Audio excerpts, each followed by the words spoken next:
మభ్యపెట్టే కార్యక్రమం చేస్తా ఉన్నాయి, ప్రజల్ని మోసం చేసే కార్యక్రమం చేస్తా ఉన్నాయి, ప్రజల్ని మాయ చేసి మరొకసారి ఓట్లు దండుకునే కార్యక్రమం చేస్తా ఉన్నాయని క్లియర్ గా అర్థమవుతా ఉంది.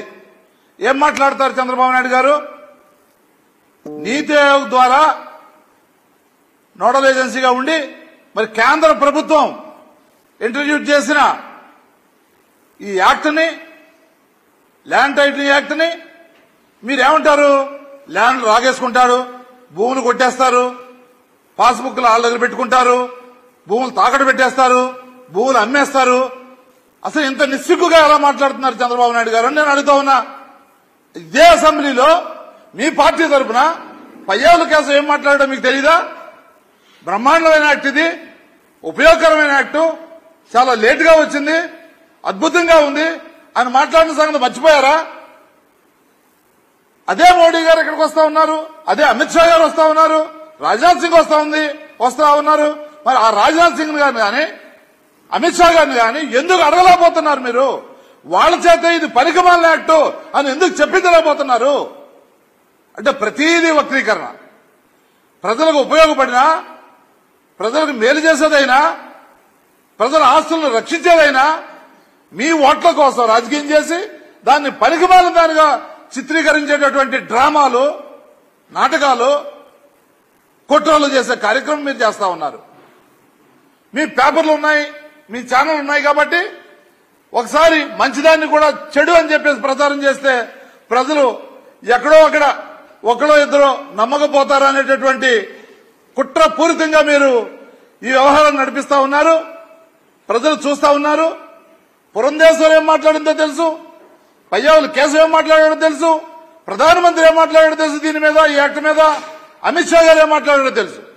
అయినప్పటికీ కూడా అవన్నీ మర్చిపోయి నిస్సిగ్గుగా మీరు ఇవాళ ఆంధ్రప్రదేశ్ లో రాజకీయాలు చేయడం చాలా చేతగాని రాజకీయాలు ఇవి. మీకు ఒక్క జగన్మోహన్ రెడ్డి గారిని ఎదుర్కోలేక ఆ నాయకుడిని, నిజాయితీ గల నాయకుడు, చెప్పిందే చేస్తాడు, అప్పుడు చెప్పాడు చేశాడు, ఇప్పుడు మళ్ళీ ఏం చేయబోతున్నాడో చెప్పాడు అది చేస్తాడు అనేటటువంటి ప్రజల భరోసాతో ముందుకు పోతున్న నాయకుడి మీద అనేక రకాలుగా కుట్రలు చేయడానికి అన్ని పార్టీలతో జతకట్టి ముందు 3 పార్టీలు పెడతారు, వెనకాల ఇంకో 3 పార్టీలు వేసుకుంటారు.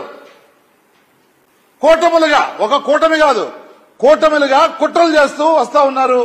అయినప్పటికీ కూడా స్టార్ క్యాంపెయినర్లుగా ఇవాళ ప్రజలంతా కూడా జగన్మోహన్ రెడ్డి గారి వెనకాతలు ఉన్నారు.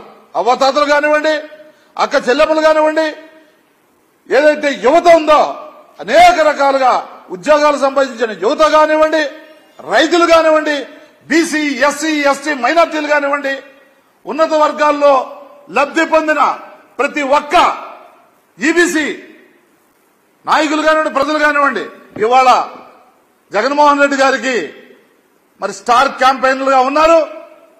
తస్మాత్ జాగ్రత్త, ఇప్పటికైనా సరే కళ్ళు తెరుచుకొని నిజాలు చెప్పండి, అబద్దాలు ప్రకటన చేయకండి, అబద్దాలతో మోసం చేయకండి. అమిత్ షా గారి మీద తిరుపతిలో రాళ్లు వేయించి నిస్సిగ్గుగా ఇవాళ మళ్ళీ వాళ్ళతో జతగట్టి మళ్ళీ మోసం చేయాలి అనేటటువంటి డ్రామాలు రక్తి కట్టిస్తున్నావే. మీ మేనిఫెస్టోని చేత్తో కూడా పట్టుకోలా బీజేపీ నాయకులు, మేనిఫెస్టోని చేత్తో పట్టుకోలా. వాళ్ళకు తెలుసు నువ్వు మోసగాడమని. ఆయన ఫోటో ఎలా, మోడీ ఫోటో అక్కడ. మీరు కూటమి అంటారు, మళ్ళీ ఇదే కూటమి. కౌగిలించుకుంటారు, కత్తులతో పొడుచుకుంటారు. వాళ్ళు మిమ్మల్ని నమ్మట్లా, పవన్ కళ్యాణ్ కూడా మిమ్మల్ని నమ్మట్లా. పవన్ కళ్యాణ్ ఎక్కడెక్కడ పోటీ చేస్తున్నాడో అక్కడ కూడా తెలుగుదేశం వాళ్ళు మాకు ఓట్లేరు అనేటటువంటి నమ్మకంతో పవన్ కళ్యాణ్ ఉన్నాడు. ఆయన కూడా ఓడిపోతున్నాడని ప్రగాఢంగా విశ్వసిస్తా ఉన్నాడు. పిఠాపురంలో ఒకరికొకరు పొత్తుల రూపంలో మోసం చేసుకునే కార్యక్రమం జరుగుతుందని ప్రజలంతా చూస్తా ఉన్నారు. కాబట్టి మీరు మాట్లాడింది ఏదైనా సరే ప్రజలకు ఉపయోగపడే దాని గురించి నిజాలు మాట్లాడండి అని కోరుకుంటా ఉన్నా.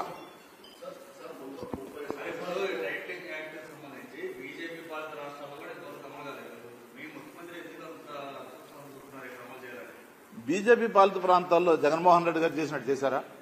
ఈ దేశంలోనే ఏ నాయకుడు చేయని విధంగా ఒక మేనిఫెస్టో ఇచ్చిన తర్వాత ప్రజల కోసం, ప్రజల నుండి తీసుకున్న సూచనలు సలహాలతో ఇవాళ జగన్మోహన్ రెడ్డి గారు ఈ దేశంలోనే నంబర్ 1 నాయకుడిగా ఏ ఒక్క నాయకుడు జగన్మోహన్ రెడ్డి గారికి సాటి రారు.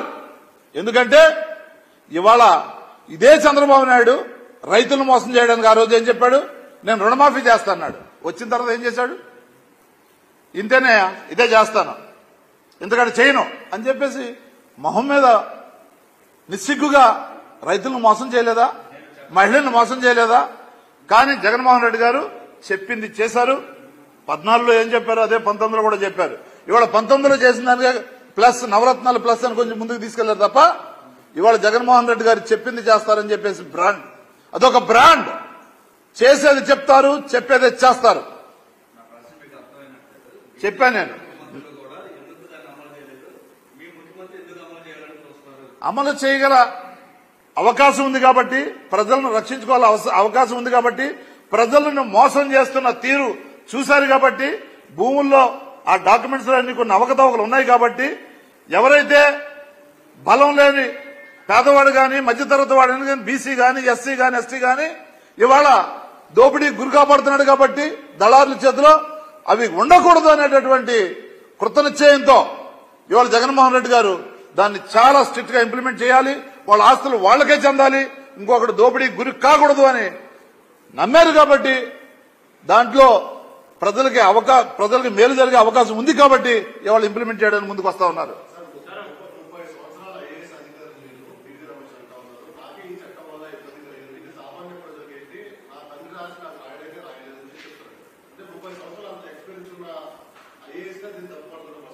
మీరు చెప్పిన దాన్ని బట్టి చూస్తే ఆయన ఇప్పటి వరకు ఉన్న చట్టాల ద్వారా లేదంటే ఇప్పటి వరకు ఉన్న యాక్ట్ ఏదైతే ఉందో దాని ద్వారా నష్టం జరిగిందని ఒప్పుకున్నాడు. అంటే ఈ యాక్ట్ ని మంచిది ఉపయోగపడుతుంది అని ఒప్పుకున్నట్టు ఆయన. ఇది వస్తేనే మంచి జరుగుతుంది నాకు అని డైరెక్ట్ గా ఒప్పుకున్నట్టే కదా రమేష్ గారు. దాన్ని ఎందుకు గ్రహించరు?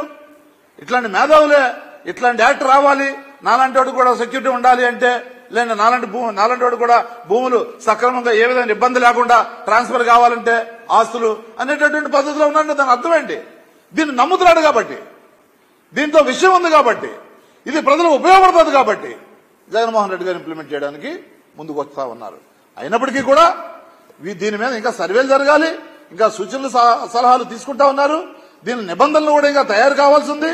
ఆ తర్వాత తప్పనిసరిగా ఇది ఉపయోగపడే యాక్ట్ అని చెప్పేసి ముఖ్యమంత్రి గారు ప్రగాఢంగా నమ్ముతా ఉన్నారు. ప్రధానమంత్రి గారు దాన్ని ఇంప్లిమెంట్ చేయడానికి ముందుకు వస్తా ఉన్నారు. దుష్ప్రచారాన్ని మానుకోవాలని చెప్పేసి కోరుకుంటా ఉన్నా. బీజేపీ నేతలే అంటే ప్రధానమంత్రి గారు చెప్పమనండి. ప్రధానమంత్రి గారిని ఇది పనికిమాలిన యాక్టు, ఇది ఉపయోగపడదు, కావాలని నేను చేశాను, ఆంధ్రప్రదేశ్ లో ఉన్న ప్రజల్ని మోసం చేయడానికి నేను తీసుకొచ్చాను అని చెప్పమనండి. చెప్తారా? ప్రధానమంత్రి వస్తున్నాడు అడగండి, మీరు వెళ్ళి చంద్రబాబు నాయుడుకి తీసుకెళ్ళాలని అడగండి. అడుగుతాడా? ఆ శక్తి ఉందా? ఎందుకు పనికిమాలని ఈ మోసం చేసే కార్యక్రమాలు ప్రజలను చేస్తా ఉన్నారు చంద్రబాబు నాయుడు గారు? పురంధేశ్వరే చెప్పింది బ్రహ్మాండంగా, ఇది బాగుంటది, చాలా బాగుంటది అని చెప్పేసి. అంటే బీజేపీ వాళ్ళు మాట్లాడతారు, జనసేన ఒకటి మాట్లాడుతూ పాపం ఏం అర్థం కాదు ఆయనకి. బీజేపీ ఏం మాట్లాడుతుందో అర్థం కాదు, తెలుగుదేశం ఏం మాట్లాడుతుందో అర్థం కాదు. ఆయనకు రావాల్సిన మూటలు వచ్చేస్తే ఆయన పని చేసుకుంటూ పోతా ఉంటాడు. ఇది ఈ కూటమి యొక్క స్టాండ్. అవగాహన లేని రాజకీయం, మోసం చేయాలనే కుట్రతోటే ఈ కూటమి ఏర్పడింది కాబట్టి ప్రజలెవరు ఈ కూటమిని నమ్మరు. పవన్ కళ్యాణ్ కూడా ఓడిపోతున్నాడు, చంద్రబాబు నాయుడు ఓడిపోతున్నాడు, ఇక్కడ లోకేష్ ఓడిపోతున్నాడు, ప్రజలు ఓడిస్తున్నారు. Thank you.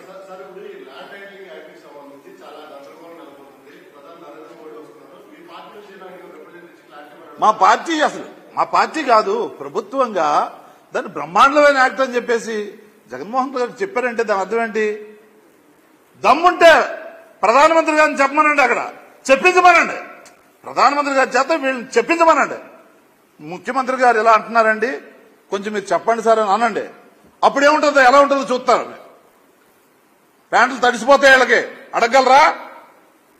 ఎందుకంటే ఆయన స్వయంగా దీన్ని ఇంట్రడ్యూస్ చేశారు కాబట్టి తప్పనిసరిగా కూడా బ్రహ్మాండంగా ప్రజలంతా ఆదరిస్తా ఉన్నారు జగన్మోహన్ రెడ్డి గారిని. ఈ కూటమి చిత్తుగా ఓడిపోవడం ఖాయం.